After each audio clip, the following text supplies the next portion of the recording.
Deciding where to grow or move your business can be full of unexpected delays.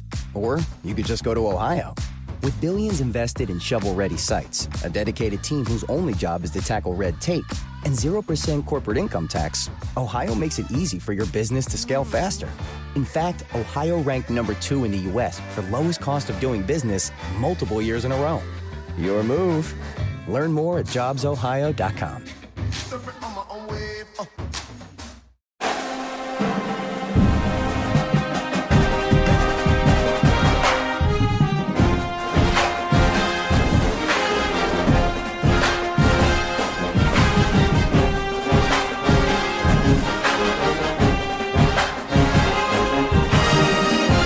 Trojan family, what's going on? Welcome back to the USC LAFB show here on the LAFB network. I'm your host, Ryan Dyrud.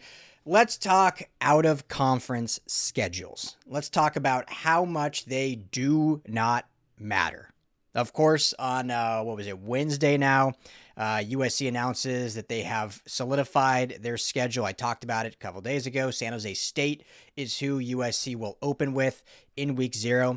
And of course, all the Notre Dame fans come out of the woodwork. A lot of Oregon fans out of nowhere come out of the woodwork. Everyone chirping, talking about soft out-of-conference schedule and yada, yada, yada. So it's always been when USC does anything, it comes up in the news. That's how you know USC is back. Everyone loves talking about USC. So I'll get to Notre Dame in a minute. We'll talk a little bit of Notre Dame. It's the offseason. Why not? Obviously, it's going to come up all the time, especially when it comes around scheduling. And, because there is no system in place to have congruent schedules across all the conferences, and Notre Dame's not even in a conference, we'll get onto all that. But I first just want to talk about, and I've said this before, and this is, again, coming from a strategic kind of planning perspective, not as just an overarching college football fan. I think definitely myself, all of us would agree we want the best matchups possible every single Saturday. Like, that's why we love the game. But if the end goal is to make not just the playoff, but make it all the way through the now extended playoff to the college football playoff, there has to be some strategy in how to make that happen, right? And so people can moan and throw the word soft around like everyone loves to all they want. But history tells us that you need a little bit of relief in order to get to the end goal, especially with the extension of how many games they are. And so USC and Jen Cohen said in her State of the Union or State of the Trojan a while back that USC would have a Power 4 opponent in their non-conference. Like, that would be a staple for them. Now, this year did not work out because they had planned on that being Notre Dame. Notre Dame can say all they want. And whether it was a good faith deal, whatever. Like, I'm not getting into all that again. We've talked about it so much. But the plan was to play Notre Dame, hopefully in week 0. When they backed out and scheduled BYU 5 minutes later, meaning they had already planned to back out and schedule BYU, that was in the works for some time, clearly. Then there wasn't a lot of options. So USC ends up getting San Jose State. But there is chatter that there will be, moving forward, a former Pac-12 team, likely Stanford. I'm not saying that's what it's going to be, but that would be, some talk out there, some stuff I've heard. And my personal hope is we get the weekender back. So anyway, after this season, USC will have one Power 4 opponent in their non-conference schedule. So it's not just 3 kind of cupcakes like it is this year. But regardless of that, that's just semantics. In reality, history shows us that's the play. If you want to get there, schedule a cupcake non-conference. Who cares? It doesn't matter. Look at the last 3 national championship winners, all from the Big Ten, right? Michigan, Ohio State, Indiana. Michigan in 2023, and Big Ten up until going into 26, the Big Ten was the only conference that played 9 conference games. All the other conferences played 8. Up until now, all of them play 9. So all this moaning from the other conferences, like, this is your first year playing a 9-game conference schedule. So Michigan in 2023, they played East Carolina, UNLV, and Bowling Green. That was their non-conference. Pretty weak. No one cares. Does anyone remember that they played UNLV in September? No, they remember they went 15-0 And they beat Iowa in the Big Ten championship game, and they beat Alabama in the Rose Bowl and Washington in the Natty. That was back when it was still a 14 playoff. They go 15-0. No one cares who they played in September. Look at 2024. Ohio State. They're out of conference schedule. Akron, Western Michigan, Marshall. They go 14-2. It's kind of actually surprising looking back that they made the playoff. This was the first year of the 12-team playoff. They obviously would not have made it in the 4-team. But they squeak in, and then they go on a historic run in the playoff to beat Tennessee, Oregon, Texas, and Notre Dame in the final. Nobody cares that they played Marshall in September because they went on a historic run in January and beat 4 of the best teams in the country, some of them handedly, on the road. Look at last year, Indiana.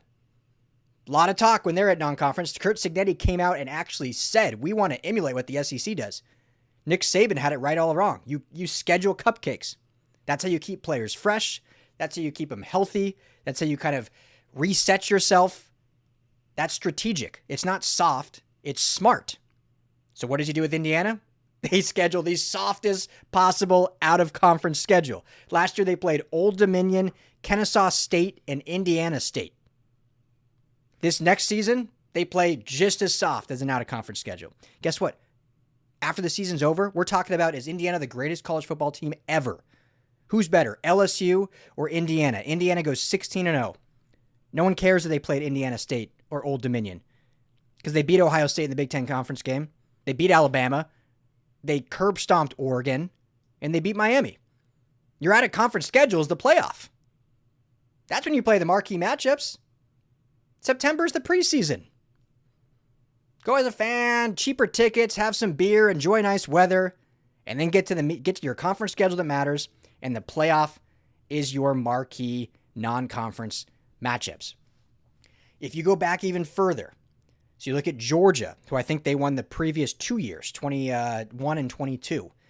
Remember, they had at that time an 8-game conference schedule. So they had 4 non-conference schedules. Both those year of the 4 non-conference, they played 1 Power 4 team. So 3 cupcakes, 1 Power 4, and it was each year was to open the season. I don't know if it's week 0 necessarily, but it's week 0 or week 1. They played Clemson one year and Oregon the next. That was, I think, Dan Lanning's first season as coach, and they got absolutely demolished. Then they played 3 cupcakes. So still on the same line of strategy. And we know the SEC always schedules one of those cupcakes in November, right? Like they're historically known to get that like unbelievable FCS matchup in November when everyone else is in the meat of their conference schedule. It doesn't matter. I've said on a few other shows, like when it does not, the non-conference slate does nothing for your resume unless you lose. If you lose, obviously, that's going to look really bad. But it does nothing for it, so why not play guaranteed wins where you can, get some guys out, get some extra playing time out of it, and then get to your 9 conference games when it really, truly matters. You drop 1 or 2 conference games, you're still probably in. That's just strategic. It's not soft. Because if that's soft, then I guess Curt Cignetti, Nick Saban, Kirby Smart, those are some of the softest coaches around, I guess. Jim Harbaugh. Because that's the way you do it. That's just common sense. So people can throw fits all they want. But it just, sometimes you got to use common sense of how you get there. The game is different today, too, in the sense that, because I saw someone else, again, it's always like USC, like all these other teams do it, but for some reason USC schedules San Jose State, and it's like this big uproar on social media. I saw someone else saying like, oh, I remember when USC went 13-0 and played Arkansas and did this and that. Yeah, that's true. And again, I'm not defending this non-conference schedule as tough, but 13-0 and 16-0 or 15-1 is very different. Like 3 extra games is very different. That's a big deal that for some reason no one wants to talk about. Everyone wants to talk about, you got to play these marquee matchups. You're too soft if you play a soft non-conference schedule. It's like, well, we got to play 4 games in January, especially if we make the championship game as well. In past years, you played 13. Now we got to play 16? And I got to expect my offensive linemen and defensive linemen to remain healthy all those 16, and this is new to college football? So you got to, that is a big difference than what it used to be. And so you got to, put some strategy in there of how do we set ourselves up for success to make it through this gauntlet of a conference play and be as healthy as we can for that playoff run, instead of who cares about a September game? I'm not even talking about USC Oregon. I'm just talking or USC Notre Dame. I'm just talking in general. So until the NCAA actually unifies scheduling, which this is what I would love, right? In a perfect world, there's 12 games. You play 9 conference games. There's 4 conferences. So guess what? Your 3 non-conferences, you can play 1 opponent from each other conference. To me, that makes perfect sense.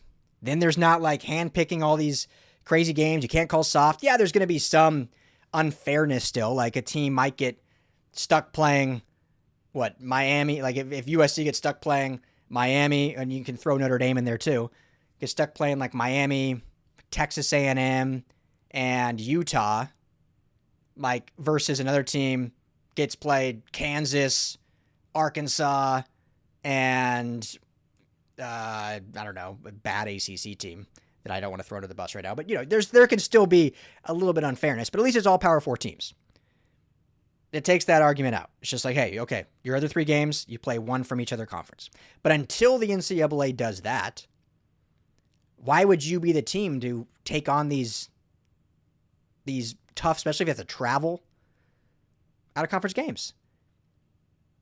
And I get the side of it of it's for fans. You want to have, good matchups, yada, yada. I understand that. And again, from a college football fan, that's what you want every single week. But until everyone's forced to do that, I think most fans would say, I'll take a weak matchup in September if it gives me a better shot of playing meaningful games in December and January. I'd rather my non-conference game be against Miami in January than playing Miami in September. I think most fans would say that. I don't think any Michigan fans care that they had to go watch Bowling Green in September because they were in Pasadena in January. I don't think they cared. I don't think Indiana cared about playing Old Dominion last year in front of a small crowd because they were down in Miami in January. And then you get Oregon coming in, Oregon fans coming into the chat. How does the saying go? Don't throw stones at a glass house, or don't throw stones when you live in a glass house. Their Power 4 team this year is Oklahoma State, and the week after that, they play FCS Portland State. So if you really want to cast stones of toughness, let's pump the brakes a little bit there. Let's pump the brakes. So that's my opinion on non-conference. And again, that's coming from a strategic kind of business landscape. As a traditionalist college football fan, yes, we want to see marquee matchups every week. And yes, we'd love it to just see tough team, just say, we'll play anybody and we'll just go win. That doesn't happen, though. Because I just laid it out for you. The last 5 national championship teams, the last 3, none of them played a Power 4 non-conference. And the one prior to that, Georgia, played 1 out of their 4 non-conference each season. I'm a history guy. I like to look at data sometimes. Not a big analytics guy, but sometimes let's look at the data. This whole tough guy moniker, you can act tough all you want, but then you're bailing out of the Pop-Tarts Bowl and somehow claiming that's tough. So what are we doing here? Sometimes strategy wins over tough guy mentality. Right? So this whole soft toughness thing, I think it's the most overplayed narrative in sports, and specifically in college football.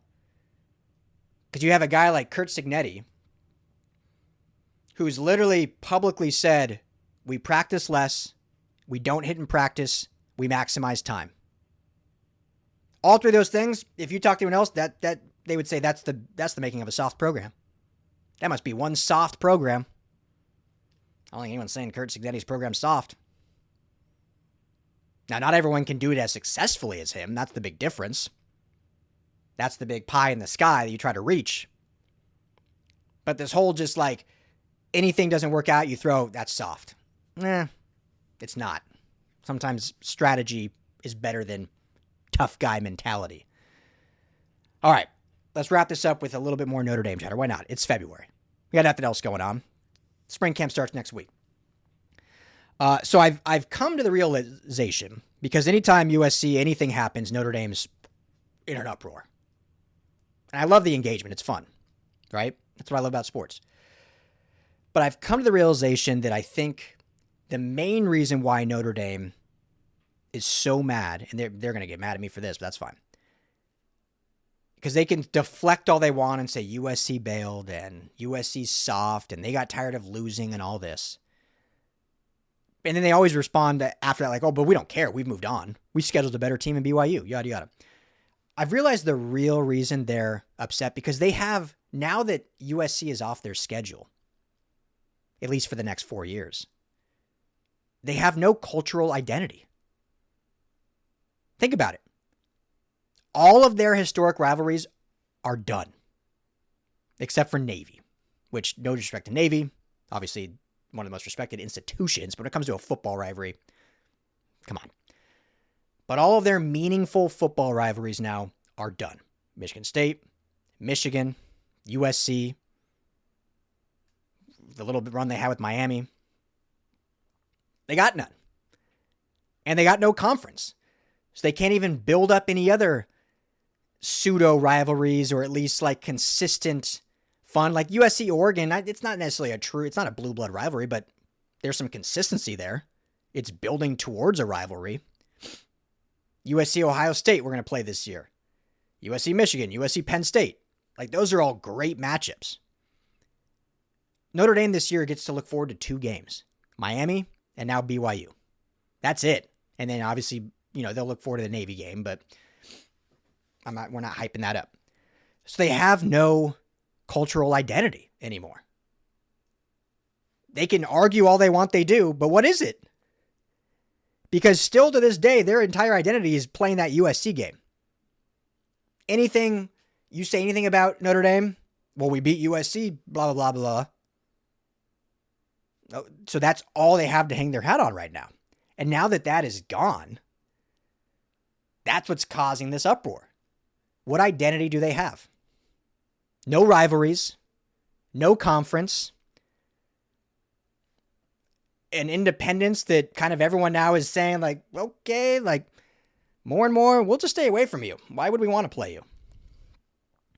They remind me of the, when you kind of think of their history now, they remind me of the boyfriend in the relationship that's now gone through multiple bad relationships that ended badly.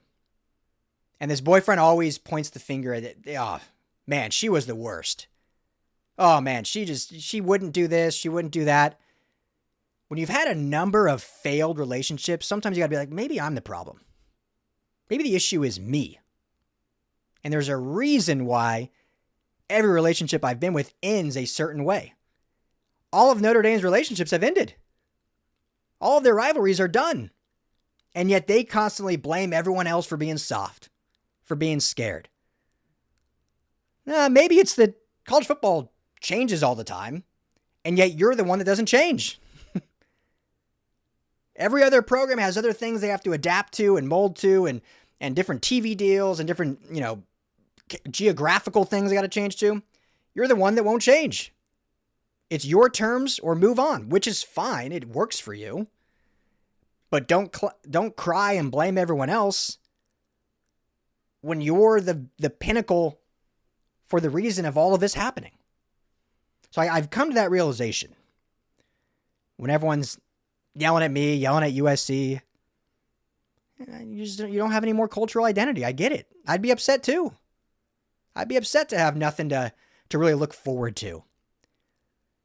Now, they're a damn good football team, and I think they will make the playoff this year because everyone can say that their schedule is pretty weak, which it is, but I think they'll win. I think they'll go undefeated or lose one game and they'll be in. And then we'll see their true mettle in the playoff. I think they're a good team. I think Marcus Freeman's a great coach. So we can have back and forth about all this, and that doesn't mean like I don't think they're a good football team. But that doesn't change the fact of anything I just said. Doesn't change the fact they have an easier road. They don't got to play a conference championship game.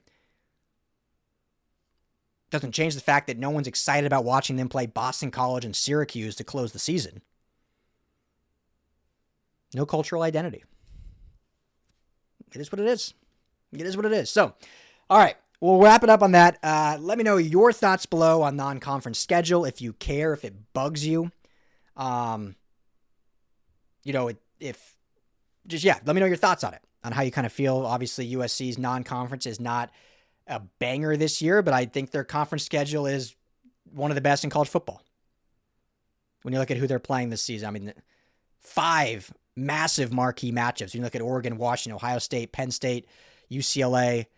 There's a ton of great games this season. And then if you can end up, putting your money where your mouth is and proving that the non-conference was worth it by then making the playoff and making some noise, then who cares who you played in September? That's the whole point. Now, not to end on a negative at all, if you have this non-conference and struggle against conference and, lose, then that's where there's issues, right? Then that's where you start saying, okay, something is wrong here. But if you take care of business, who cares about it? Who cares about it? Enjoy the sunshine, have some beers, cheaper tickets, get ready for October, when the weather's cooler anyway. So, this is USC LAFB Show. Make sure to hit that like and subscribe button. We'll have a little combine update later tonight. Makai Lemon crushing it. Dude's all business. All business. But a bunch of Trojans out at the combine, so I'll have a little update tonight. And then we'll see you back here tomorrow as well. And then, like I said, spring practice is kicking off next week. I will be at campus all week long. Cannot wait to share all the news, sights, sounds, notes, and everything from USC. So appreciate your family. As always, fight on. Hey, Trojan family, thank you so much for hanging out and watching the USC LAFB show. Before you go, let me tell you quickly about our friends over at Sleeper.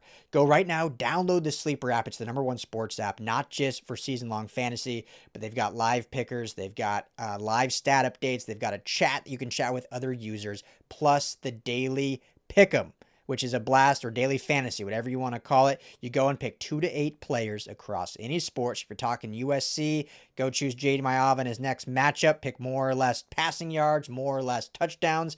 You stack those, and you can win real money. When you go to make your first deposit, make sure you use our promo code USC LAFB. You're going to get a match deposit up to $100. Put in $100, you get $100 free to play with from Sleeper. Put in $10, they'll match you that $10, so now you're sitting at $20 to play with. But also, right now, for any new users, no deposit required. You get $20 free entry. You can stack both. You can get the $20 for free, go make a deposit, use USC LAFB, and now you've got a bunch of free money to play with right there on the Sleeper app. Check it out, Trojan family, and when you do, tell them the guys at the USC LAFB sent you. If you like the show, please take a moment to rate, review, and subscribe. It really does help the show to grow. Thank you for listening.